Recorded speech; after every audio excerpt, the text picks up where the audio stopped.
안녕하세요. 인생 고수의 김수현입니다. 드라마 같은 삶의 무대에서 당당하게 자신만의 소중한 가치를 지켜내는 사람들이 있는데요. 그분들의 삶과 철학, 인생 이야기를 듣는 시간, 인생 고수. 오늘 만나볼 인생 고수는 누굴까요? 함께 보시죠.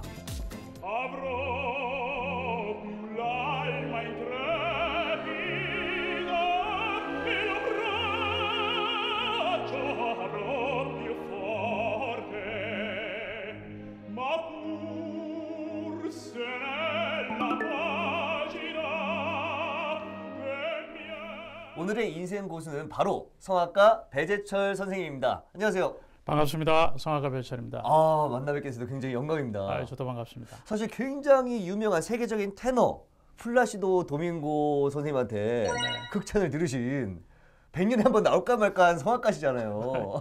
그건 과찬이시고요. 물론 제가 노래를 오페라를 주로 할 때 지금은 뭐 오페라를 제가 할 수는 없지만 예전에 제가 목소리가 좋았을 때 오페라를 할 때는 어떤 그런 기회도 있었고 그런 콩쿨 플라시도 도밍고 콩쿨을 통해서 또 도밍고 선생님의 어떤 그런 이야기도 듣게 됐고 하여튼 뭐 저로서는 굉장히 기분 좋았던 시절이 있었던 거죠. 네. 우리 시청자분들께서는 플라시도 도밍고 선생님을 모를 수 있거든요. 그분한테 극찬을 받은 게 왜 대단해 이렇게 생각할 수 있는데 간단하게 좀 소개를 해주시죠. 플라시도 도밍고는 3대 테너 중에 한 명이고 루치아노 파바로티, 플라시도 도밍고, 호세 카레라스 이렇게 3명의 그 3대 테너가 있잖아요. 아마 음악을 조금 좋아하시는 분들은 아마 그분들 잘 아실 거예요. 근데 그분 중에 그 3명 중에 한 명이고 지금도 연주를 하고 있는 그런 좀 대단한 대가라고 할 수 있겠죠.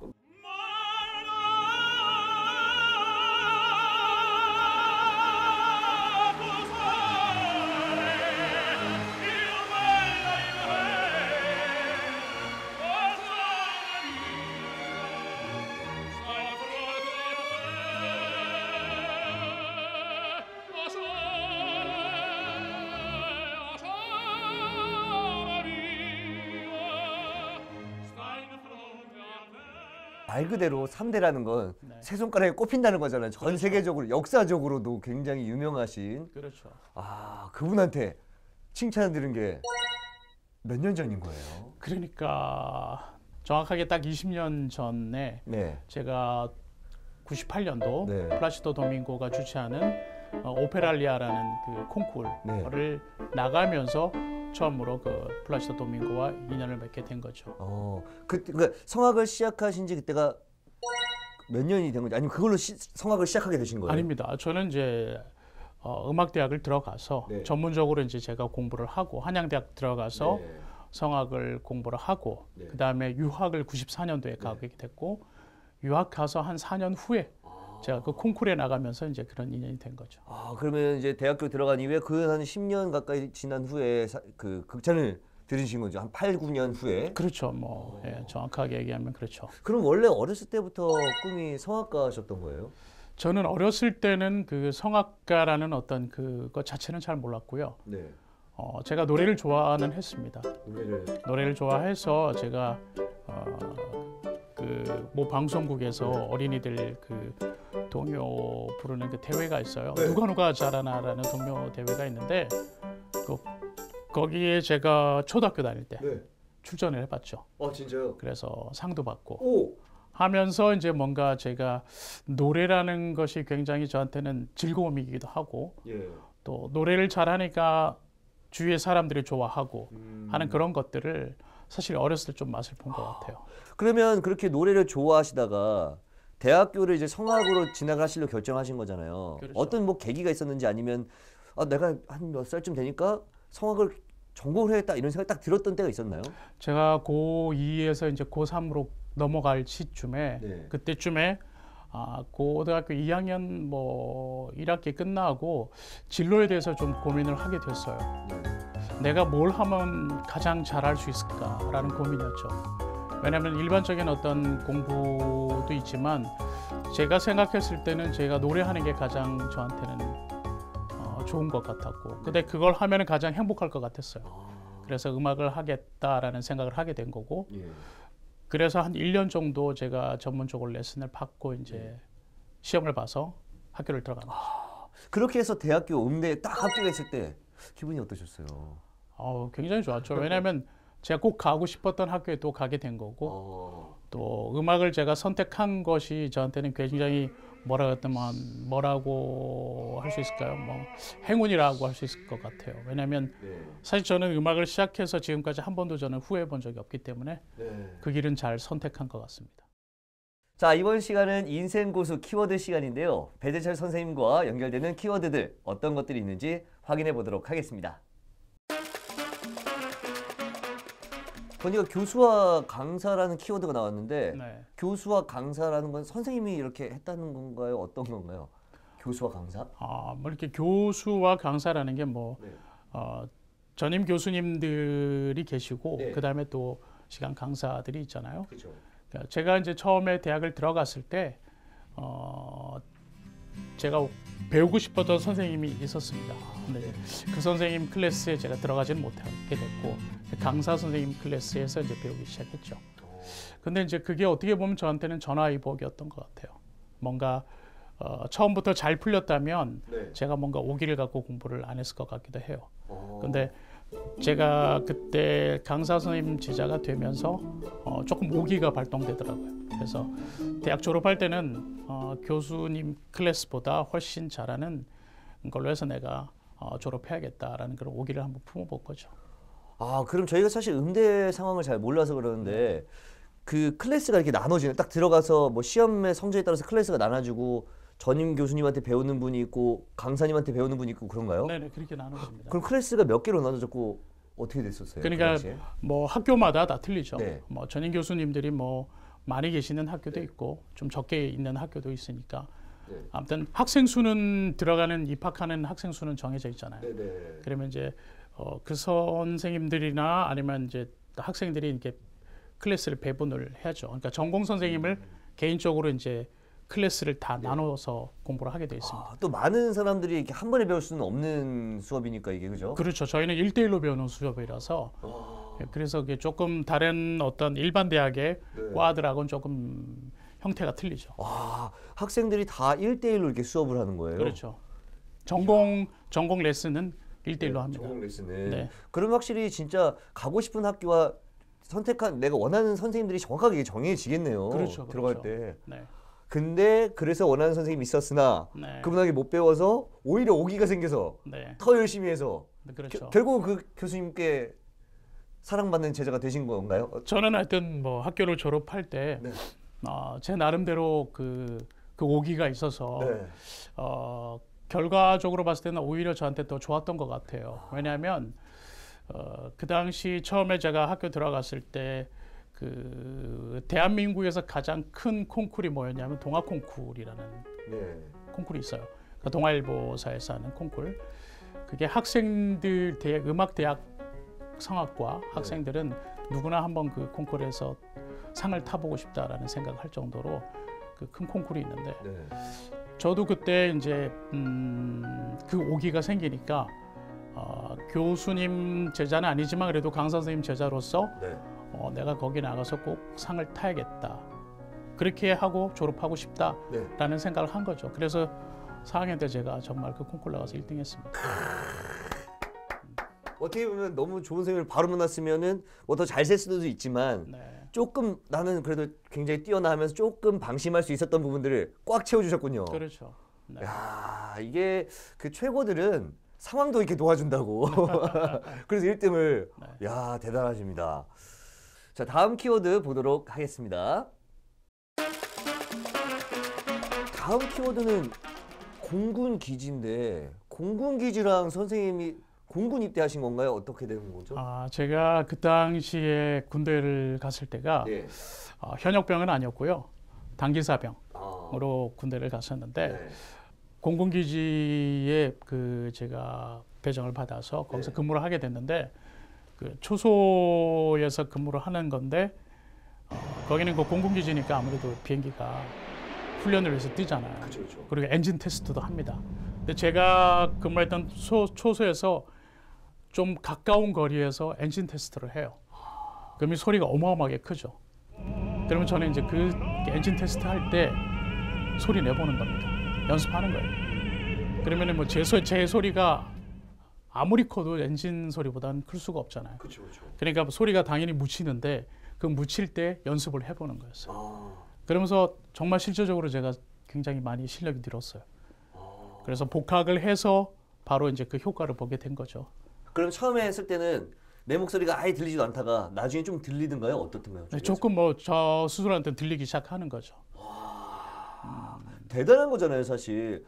그 제트기 소리 그 뭐 비행기만 지나가도 시끄러운데 그렇죠. 그 바로 앞에서 네. 그때 내 목소리 사실 이게 아마 영화 같으면 아무 소리 안 들리는 것처럼 이게 뻥긋뻥긋하는 것 같은데 그렇죠, 그렇죠. 내 목소리가 들리기 시작했다. 그러니까 뭐 저한테만 들리는 거겠지만, 네, 그렇죠, 그렇죠. 아무튼 그래도 그런 어떤 그 환경에서 어떻게 보면 제 나름대로의 어떤 공부하는 그 방법을 찾아낸 거죠. 네. 자, 다음 키워드도 살펴보도록 하겠습니다. 다음 키워드가 1만 시간의 법칙이에요. 이거는 뭐 그냥 느낌이 와 닿네요. 1만 시간이 아니라 한 2만 시간, 3만 시간도 하셨을 것 같은데. 그렇죠. 지금 세월로 치자면 뭐 그걸 충분히 하고도 남았는데, 네. 물론 그런 많은 시간들을 투자를 하는 거에 우리가 저만 아니라 모든 사람들이 그럴 거예요. 네. 근데 이제 그 시간만큼 무언가를 하나를 놓고 노력을 한다면 분명히 이루어질 수 있다라는 어떤 그런 이야기인데, 저는 뭐 대학 들어가서 학교에서 공부하고 소리 공부하면서 노래라는 거에 대한 어떤 그 즐거움, 할 수 있는 즐거움에 대해서 어떻게 보면 연습이라고 표현하기에는 그냥 저에게는 하나의 놀이 같았어요. 그러니까 그걸 꼭 연습이라고 생각하고 한다면 지겨웠을 수도 있는데, 저는 그거 자체가 즐거움이었기 때문에 네. 자연스럽게 그 시간들이 채워졌던 것 같습니다. 1만 시간 이상의 이미 뭐 대학교 때 1만 시간이 넘는 네. 사실 진짜 말씀하신 것처럼 그 일이다 연습이다 생각하면 지루하거나 좀 피곤할 수 있는데 그냥 늘 이렇게 연습하고 노래하시는 게 즐거우셨어요? 안 될 때는 괴롭죠. 뭐 그게 제가 소리를 낸다고 해서 무조건 잘 나는 건 아니니까요. 어떤 곡을 하나를 공부하다 보면 막히는 데가 있어요. 그러니까 어려운 부분들을 또 해결해내는 그런 또 묘미도 있죠. 짜릿함도 있고. 하루에 그러면 어느 정도의 시간씩 대충 연습하셨을까요? 저는 뭐 시간을 꼭 정해놓고 한 건 아니지만 학교를 가서 일반적인 수업 다 끝나고 또 사이사이에 공강이 있잖아요.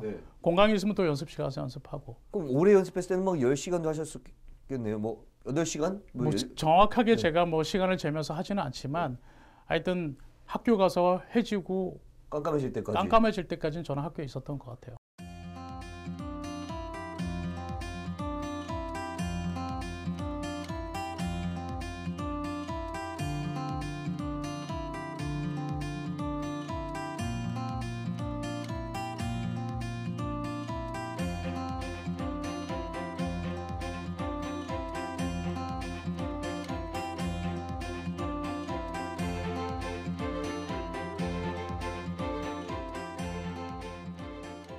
근데 그렇게 노래를 계속 부르면 저는 노래를 잘 못해서 노래 한 2곡만 불러도 목이 막 아프거든요.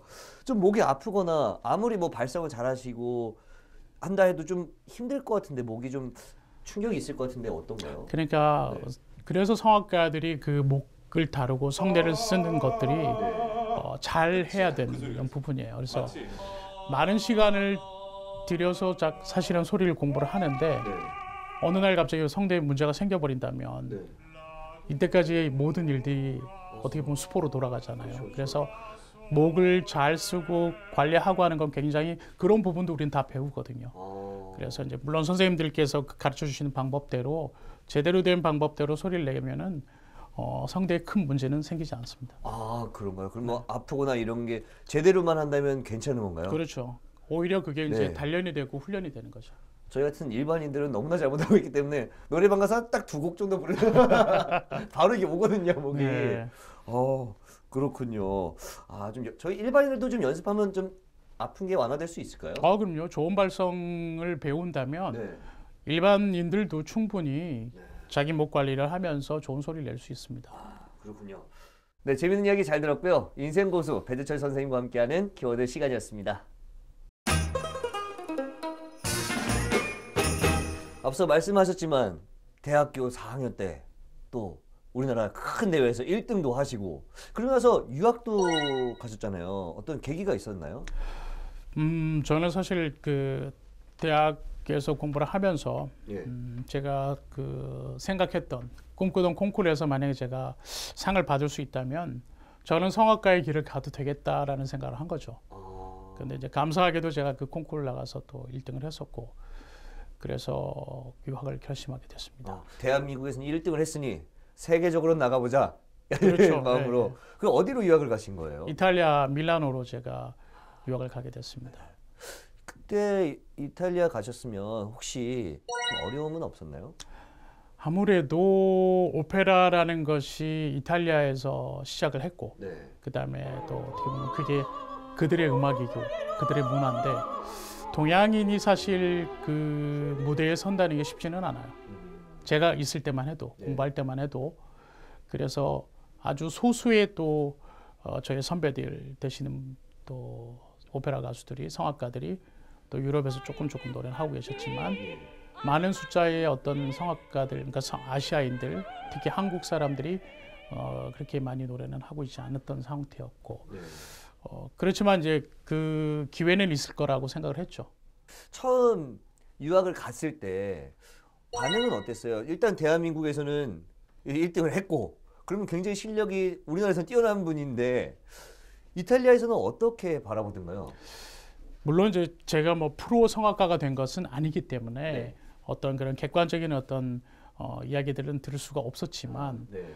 일단 제가 가서 밀라노 그 베르디 국립음악원이 처음 어떻게 보면 저에게는 첫 관문과 같은 어떤 테스트 네. 시험을 봐서 학교를 들어가야 되니까 그러니까 뭐 한국 사람들도 많지만 이탈리아인들도 있고 또 다른 나라에서 온 외국 친구들도 있고 이제 그들하고 같이 이제 시험을 보는 거예요. 네. 그래서 또 거기에 뽑혀야 되는 거니까 합격을 해야 또 제가 그 학교를 다니면서 또 이탈리아에서 또 유학 생활을 할 수 있는 것 부분이라서 뭐 학교 들어가는 게 처음엔 그때 제일 급선무였죠.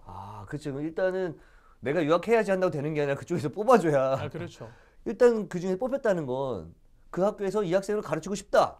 이 마음이 들었으니까 뽑은 거잖아요. 가능성이 있다. 그렇죠. 이야. 그 사실 네. 제가 유학 갔을 때만 해도 한국 사람들끼리 거의 경쟁이 심한 거예요. 왜냐하면 다들 대학을 졸업하고 유학을 온 터기 때문에 그 실력들이 출중들을 하죠. 그래서 또 거기서 또 잘하는 사람과 못하는 사람이 또 그 구분을 해야 되니까 또 학교에 들어간 것도 어떻게 보면 행운이기도 하고. 그렇군요. 네. 그렇게 행운으로 학교를 들어가셨고 또 거기서 사모님을 만나서 어떻게 만나시게 된 거예요? 제가 밀라노 갔을 때 지금 제 아내하고 예. 처음 만나게 된 거는 그 언어 랭귀지 코스였어요. 그래서 저하고 같은 반은 아니었는데 앞뒤 반이었거든요.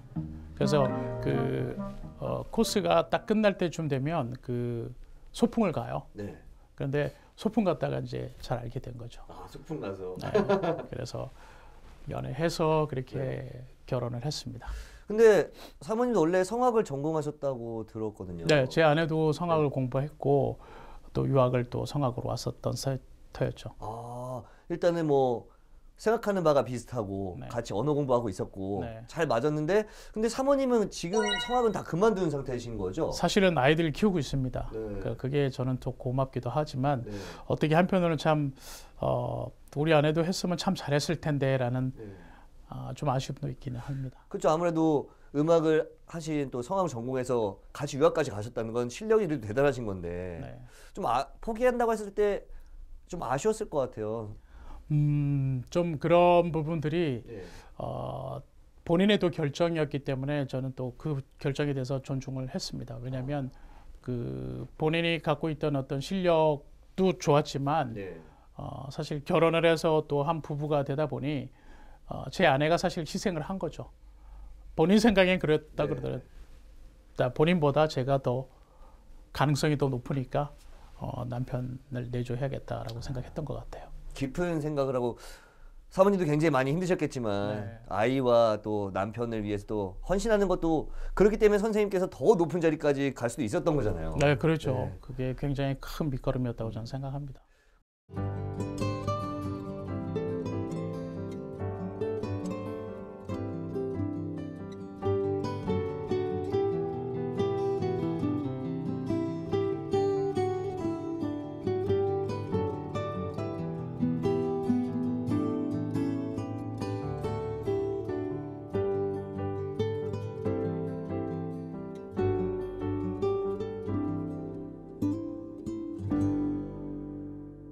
그러면 유학을 갔을 때 전문 성악가가 아니었잖아요. 네. 생활비는 어떻게 하셨어요?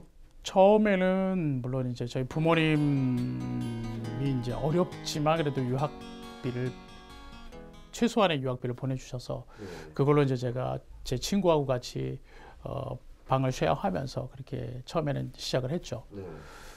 그렇게 갔는데 그때 제가 유학 갔을 때 IMF가 있었어요.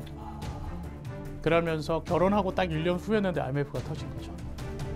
뭐 저희 부모님도 그때는 이제 하시던 사업이 잘 못 되고 이제 처가집도 하시던 사업이 또 잘 못 되고 그러면서 이제 이게 유학비가 나올 데가 없이 돼버린 거예요. 그래서 어떻게 해야 되는지 정말 막막한 상황이 왔었는데 그때 제가 제 선배님이 그때 가이드를 하셨어요. 관광 가이드 하시는 유학생들이 좀 있거든요. 부탁을 드렸죠. 가이드 좀 하게 해달라고. 아르바이트를 해서라도 생활비를 벌어야 되니까. 그래서 여름방학 동안에 제가 그 해보지도 않는 아르바이트를 한 거예요. 가이드를. 그러니까 저는 정말 어떻게 보면 그런 말주변도 없는데 해야 되니까. 그러니까 어깨너머로 배운 가이드를 배워서 그 여름방학 동안 열심히 했었어요. 근데 저한테 일을 줬던 그 여행사가 부도가 난 거죠. 그러니까 저는 이제 10원도 못 받는 그런 상황이 돼버린 거예요. 일은 하고. 네, 일은 열심히 했지만 허탈하더라고요. 씁쓸하기도 하고. 그쵸. 그런데 그때 제 생각엔 내가 여기 이탈리아에 온 이유는 물론 지금 어렵기 때문에 그냥 임시방편으로 내가 그 일을 했던 거지만 정말 노래로 한번 먹고 살아봐야겠다라는 생각을 그때 하게 된 거죠, 다시. 그래서 이악 물고 콩쿠르 나갔습니다. 그래서 거기서 상금을 받게 된 거죠.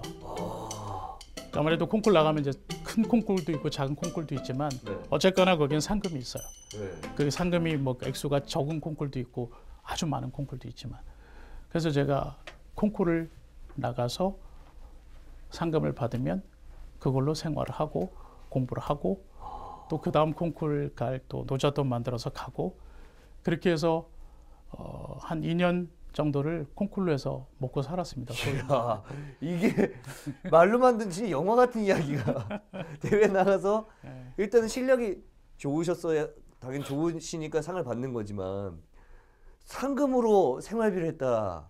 아 정말 대단하다는 생각밖에 안 듭니다. 근데 저는 그때 그 상황이 정말 어떻게 보면은 막다른 길까지 간 거였던 것 같아요. 그래서 내가 여기서 돌아갈 수는 없는 거고 형편이 어려워졌다고 해서 유학을 접고 한국으로 다시 들어올 수는 없잖아요. 그쵸. 졸업을 못한 상태이기 때문에. 그래서 어떻게든 해내야 되니까 정말 이 악물고 했던 것 같아요. 그런데 그런 결과들이 이제 오기 시작한 거고 콩쿠르를 하다 보니까 또 부상으로 걸려있던 오페라 또 주역도 따게 된 거고. 주역을 따셨어요. 그래서 제가 헝가리에 가서 처음으로 그렇게 오페라를 데뷔하게 된 거죠. 아 그렇게 해서 상을 받으시고, 네. 야 그 여행사가 참 밉기도 했지만 그 여행사가 망하지 않았고 돈을 너무 많이 줬으면 또 잠시 또 그렇죠. 해이해질 수 있잖아요. 네, 또 다른 길로 갔다가 또 돌아갈 뻔했는데 거기서 막 잘하시네요 하고 막 돈을 막 엄청 주고 막 그러면 결혼도 하셨는데 조금 다른 해이해지거나 좀 생각을 좀 잠깐 내려놓을 수 있는 상황에서 근데 그렇게 해서 콩쿠르에서 생활비도 얻고 경력도 쌓이고 그렇죠. 첫 주연까지 따면서 이제 데뷔까지 하신 거잖아요. 그렇죠. 야, 딱 데뷔했을 때는 어떠셨어요? 사실 이게 꿈에 그리던 그 상황이잖아요. 그렇죠. 저는 처음에 그 오페라라는 것을 대학 들어가서 처음 오페라를 봤어요. 그 오페라가 어떻게 보면 저한테는 가슴에 그냥 총알처럼 박혀 있던 거였어요. 그러니까 그때 그 감정을 제가 처음으로 노래를 무대에서 할 때 다시 한번 느껴본 거죠. 그래서 어떻게 보면 이게 운명 같구나. 노래는 나한테는 천직이구나. 라는 생각을 더 굳건히 하게 된 거죠. 네. 그 당시에 동양인이 좀 활동을 좀 유럽에서 많이 활동을 했었나요? 성악가로? 어땠나요? 많지 않았습니다. 왜냐하면 사실은 그들만의 또 텃세도 있고 또 왜냐하면 유럽 사람들이 우리가 동양인이기 때문에 모양새가 틀리잖아요. 그다음에 언어도 틀리고 문화도 틀리고 풍습도 틀리고 그러다 보니까 가지고 있는 생각도 또 틀리고 그런데 우리가 정말 그들의 문화를 잘 이해하고 또 그들이 원하는 만큼의 노래를 하려면 우리가 또 바뀌어야 되는 부분들이 있더라고요. 그래서 모양새는 바꿀 수는 없지만 모양 빼놓고는 다 바꾼 거죠. 그래서 눈 감고 들었을 때는 이탈리아 사람들이 들어도 이탈리아 사람이구나 라고 생각할 수 있을 만큼 노래를 해야 되는 거죠. 노래도 그렇고 말하는 것도 그렇고 그렇죠. 그들의 문화도 느끼려고 좀 노력을 하셔야 되고. 네. 그렇죠. 왜냐하면 우리가 갖고 있는 생각과 그들이 갖고 있는 생각 완전 많이 틀린 것들이 많거든요. 그래서 일단 그 갭을 최대한 좁히려고 했었고 또 그런 것들이 또 통했기 때문에 제가 계속 그 무대에서 노래를 할 수 있었던 것 같습니다. 정말 이야기를 들으면 들을수록 많은 부분들이 선생님이 성악가가 되기 위해서 맞춰져 갔고 그 맞춰져 가는 과정에서 선생님의 노력이 있었기 때문에 그 모든 것들이 집중되지 않았나 하는 생각이 들었습니다. 정말 인생 고수라는 걸 제가 인정을 안 해드릴래 안 해드릴 수 없을 정도로 대단하다는 생각이 듭니다. 감사합니다. 네, 1만 시간 이상의 많은 노력으로 성악가가 되신 배재철 선생님의 이야기 오늘 들어봤는데요. 다음 시간에 인생 고수 우리 배재철 선생님의 이야기 더 들어보도록 하겠습니다.